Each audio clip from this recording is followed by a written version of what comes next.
Bonjour à toutes, bonjour à tous, bienvenue dans cette émission spéciale Noël sur TV 78 où nous vous proposons une sélection de reportages issus de nos archives, parades de Noël, spectacles ou encore DIY. Pour cette première sélection, on plonge 6 ans en arrière où la tendance était de créer soi-même son calendrier de l'Avent. Regardez. Mais avant, on va vous écouter quand même. Mélanie Poquet, dans moins d'un mois, c'est Noël, un dernier mois qui met la patience à rude épreuve pour attendre plus sereinement que le Père Noël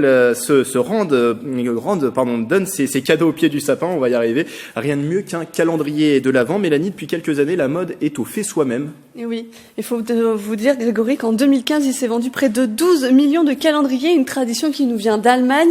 À l'époque, durant 24 jours, on donnait des images pieuses. Alors depuis, le calendrier a bien changé. Il y a des chocolats, des bonbons, des jouets, du fromage et même des bières. On peut aussi le créer soi-même. Grégory, vous l'avez dit, on peut varier le plaisir.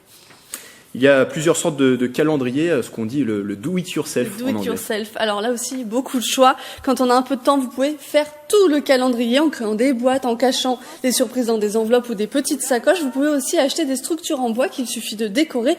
Beaucoup de commerces en proposent, même des ateliers. C'est ce que vous voyez sur les images. Et pour vous dire l'engouement, cette enseigne d'activités créatives vend 1 millier de modèles chaque année. Tous les ans, on en vend énormément. Les maisons plaisent beaucoup, le calendrier en forme de triangle plaît beaucoup aussi, donc avec des décorations diverses, des couleurs diverses. Le calendrier peut être mis en valeur tous les ans et puis les familles aiment bien les préparer ensemble. Alors cette enseigne a en rayon une dizaine de modèles, même nombre de modèles dans une autre enseigne, elle située à Morpas, comptez entre 15 et 30 euros le support, de quoi faire et se faire plaisir. Il faut quand même compter 2 bonnes heures pour aller réaliser son propre calendrier, c'est donc une activité à faire en famille et dedans, qu'est-ce qu'on peut y mettre dans ce calendrier ? Tout ce qui fera plaisir aux destinataires, je ne sais pas quels sont vos goûts Grégory, mais par contre je vous propose d'écouter les principaux intéressés. Des Kinder Surprise, des jouets. Du chocolat. Des chocolats. Bon, pour moi, c'est le chocolat aussi. En tout cas, plus que quelques jours à patienter. Le 1er décembre, c'est ce samedi. Merci, Mélanie. À présent, direction Poissy. En 2021, la traditionnelle parade de Noël faisait son grand retour après la période de Covid. Au total, 19 chars avaient défilé dans la ville sous les applaudissements des nombreux habitants. C'est un peu Noël avant l'heure. Sur leur traîneau, le Père Noël et le maire de la ville ouvrent le bal. Chars décorés, fanfares, mascottes de dessins animés ou encore acrobates ont transformé le centre-ville de Poissy en une grande fête féerique.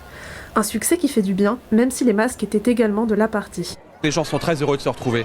La France a besoin de cela et on le voit bien depuis le début de la journée ici au village de Noël. C'est un relais incessant de gens qui sourient et on avait encore une fois perdu l'habitude. Et moi ça me fait plaisir de voir les Pissiacaises et les Pissiacais sourire. Ce sont plus de 200 personnes, la plupart bénévoles, qui ont défilé sous un ciel clair. Un clin d'œil cette année pour la Russie. On est ici sur la place rouge qui inonde la place de la République. La place rouge parce que la ville de Poissy va être jumelée avec une ville moscovite, une ville russe qui s'appelle Kalouga. Et donc on a décidé de faire un clin d'œil à nos amis russes comme on l'avait fait avec nos amis allemands. Là on est en compagnie russe, donc la tenue traditionnelle russe. Nous représentons la Russie et on danse en parade. Moi je suis russe, d'origine russe, et du coup dans cette parade il voulait avoir quelques danseuses acrobates russes et j'ai mon petite compagnie, du coup on a dit oui, on fait une petite show. Et tout le monde a joué le jeu. Quand on peut finalement être dans l'habit de lumière et dans l'habit du Père Noël pour faire sourire les gens, je me pose pas de questions et je suis très heureux parce que j'ai l'impression que les Pissiacaises et les Pissiacais s'en posent pas également. La parade de Noël à Poissy, elle est vraiment très connue et phénoménale, donc c'est vraiment super plaisant de voir tout ça et tous ces artistes. On adore, en plus c'est russe, pour moi c'était important de participer dans cette parade. Un rendez-vous qui, comme chaque année, a su faire briller les yeux des habitants en attendant les fêtes. Enfin, je vous propose de terminer cette émission avec une belle initiative. Depuis 17 ans, l'association Rire 78 organise un spectacle pour les enfants hospitalisés au centre hospitalier de Versailles. Retour sur l'édition de 2022 où le personnel avait revisité le conte du Petit Chaperon Rouge sous forme de comédie musicale. Moi ce chemin-là, je serai première. Si je ne craque pas. De la musique, des rires et des histoires. Une recette que les petits adorent. Chaque année, le centre hospitalier de Versailles propose un spectacle aux enfants malades ou hospitalisés. Cet après-midi-là, sous les feux des projecteurs, c'est le petit chaperon rouge qui est mis en scène. J'attendais ça depuis quelques jours. Quand on a reçu l'invitation, j'étais très contente de recevoir un cadeau, de voir un spectacle, d'avoir un goûter. C'est très bien que l'hôpital fasse ça, avec l'attaque cyberattaque quand même, c'est très bien. Une initiative de Rire 78. L'association Rocancourtoise veut propager la joie dans les Yvelines. Rire pour guérir est une de leurs actions. Elle propose des moments divertissants pour les enfants hospitalisés. C'est un rendez-vous qui est très important pour les enfants et pour leur famille d'ailleurs, pas seulement pour les enfants. Parce que c'est un temps de réunion, un petit peu en dehors de la maladie, dans le contexte quand même de l'hôpital. Ils viennent voir le spectacle de l'hôpital, mais ils ne viennent pas pour une consultation. Donc on les voit de manière très plaisante. Il n'y a pas de verdict, il n'y a pas de choses désagréables attendues au décours. L'association nous a commandé le spectacle parce que c'est vrai qu'on joue beaucoup dans les écoles, mais c'est vrai que jouer aussi pour des enfants qui sont suivis à l'hôpital, c'est hyper important.